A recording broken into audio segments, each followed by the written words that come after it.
Vamos con la segunda parte de nuestra serie sobre la historia de la economía. En el vídeo anterior lo habíamos dejado en la caída del Imperio Romano, momento en el que acababa la Edad Antigua y comenzaba la Edad Media.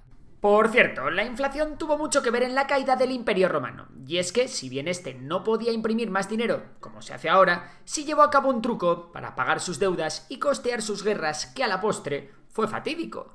Hablamos de la devaluación de la moneda por parte del gobierno romano. ¿Y cómo? Pues reduciendo el contenido de plata en las monedas a las que le añadían metales baratos. Esta devaluación sistemática llevó a una pérdida de confianza en la moneda romana, lo que aumentó aún más la inflación, ya que la gente comenzaba a exigir más monedas por los mismos bienes, aumentando así los precios. Este es un problema que, como iremos viendo, se repetirá a lo largo de la historia muchas veces. Y dicho esto, vamos con la Edad Media. Pero no nos vamos de Europa.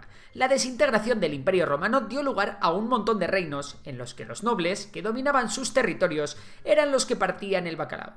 El funcionamiento es sencillo de explicar. Los nobles eran los propietarios de las tierras y estos ofrecían protección y dejaban a los campesinos vivir en sus tierras y trabajarlas a cambio de lealtad y de luchar para ellos cuando la situación lo requiriese. Bueno, y los vasallos también solían tener que hacer algún pago en especie al señor feudal.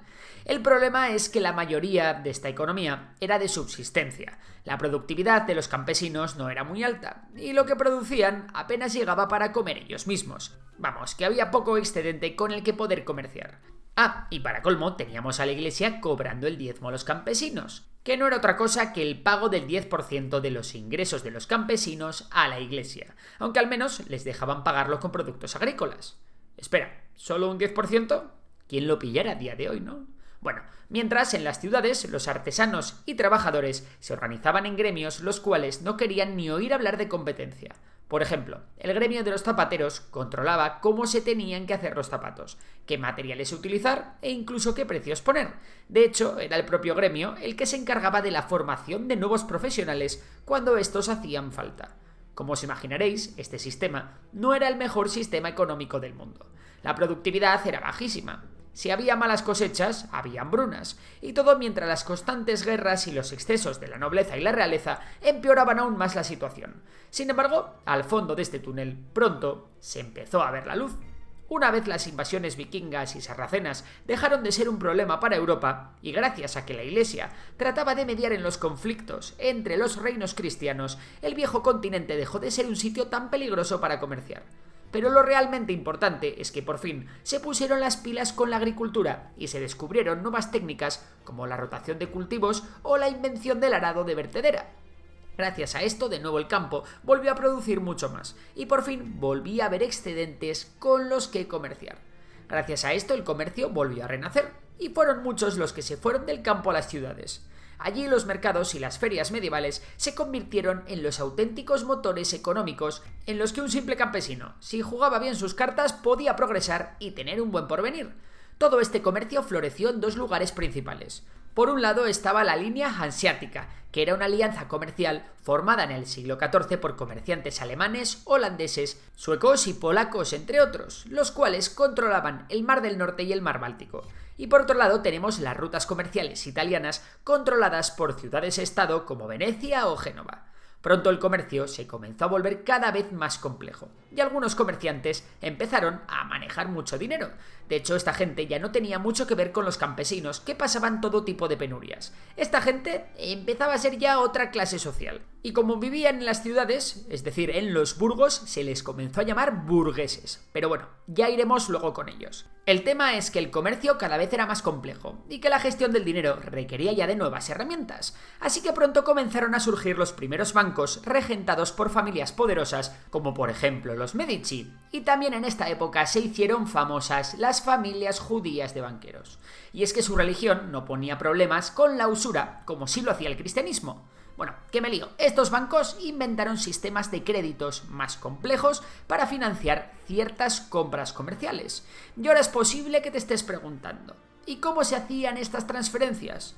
Pues con un nuevo invento, las letras de cambio. Con ellas se podían realizar transacciones sin necesidad de transportar grandes cantidades de efectivo, reduciendo el riesgo de robo.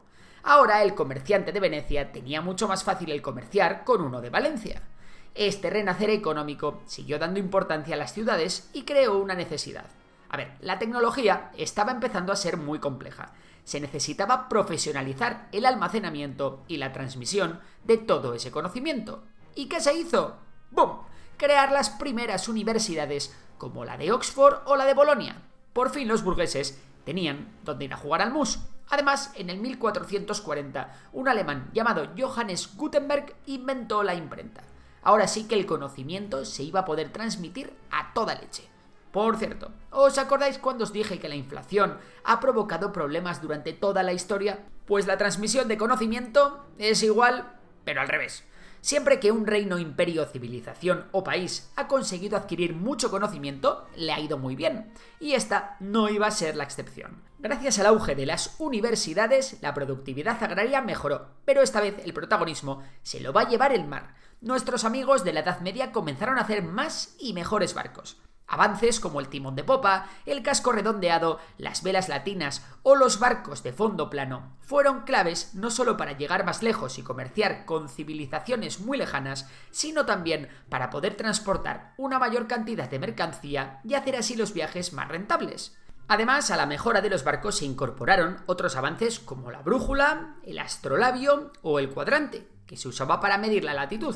Pues bien, si metemos todo esto en una coctelera, ¿qué nos sale? Unas potencias marítimas brutales. Una de ellas fue Portugal, cuyos valientes exploradores, como Bartolomeu Díaz o Vasco da Gama, exploraron la costa de África, establecieron rutas hacia la India y el Lejano Oriente y comenzaron el comercio de especias. Estas exploraciones no solo incrementaron la riqueza y el poder de Portugal, sino que también transformaron las economías europeas al reducir la dependencia de las rutas terrestres controladas por intermediarios árabes y otomanos. Pero amigos, la Edad Media se acababa y llegaba la Edad Moderna, con un auténtico bombazo. De la mano de Cristóbal Colón, los castellanos llegaron sin saberlo a América en el año 1492, y allí se encontraron con un nuevo mundo. Un nuevo mundo que todavía se amplió más cuando otros exploradores descubrieron toda América y cuando Juan Sebastián Elcano dio la primera vuelta al mundo. El Imperio Español, el primer imperio global de la historia con presencia en todos los continentes, acababa de nacer montado en carabelas y galeones. Las nuevas rutas permitieron el comercio directo de especias, sedas y otras mercancías de lujo de Asia, así como la explotación de minas de oro y plata en las Américas. Y aquí es donde comienza una meteórica carrera entre todas las potencias europeas de la época para hacerse con la mayor cantidad de territorios posibles en América, Asia y África. El objetivo, explotar los recursos naturales de estos territorios utilizando mano de obra indígena o utilizando esclavos traídos de África. Hasta entonces el Mediterráneo era el centro del comercio mundial, pero a partir de ahora este centro se trasladó al Atlántico.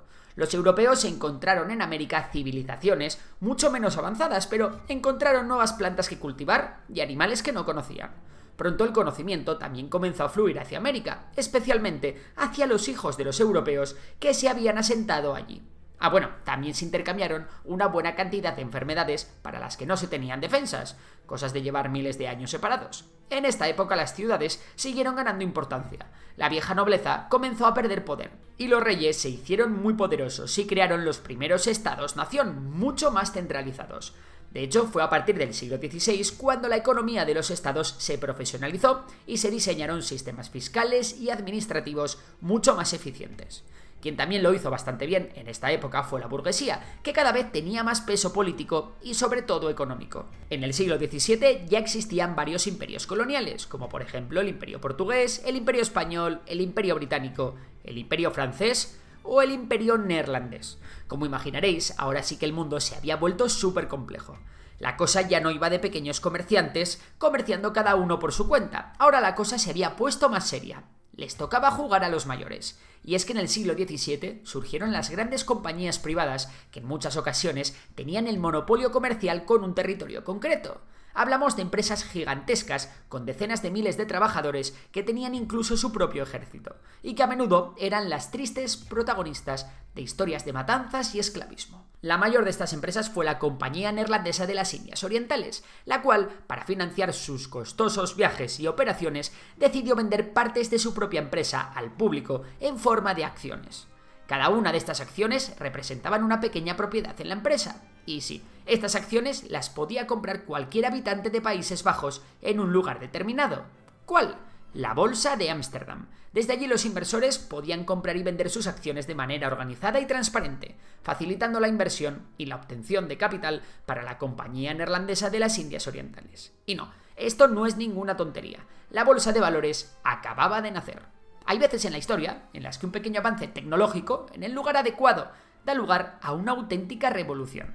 Pasó con la agricultura, con la escritura, con el dinero, con los grandes barcos, con la imprenta, pero todo eso se iba a quedar en nada si lo comparamos con la que se venía encima. Hablamos de un invento que lo iba a cambiar todo para siempre, la máquina de vapor patentada por James Watt. Un invento que surgió en el mejor sitio que podía surgir, en Gran Bretaña, un lugar con grandes reservas de carbón y con una red de ríos y canales que permitían su transporte con una gran facilidad. La revolución industrial estaba lista para echar a andar, pero eso lo veremos en el próximo vídeo. Hasta entonces, decirte que si te ha gustado el vídeo sabes que puedes dar like, suscribirte y nos vemos en próximas aventuras. Por lo demás, un saludo y hasta la próxima.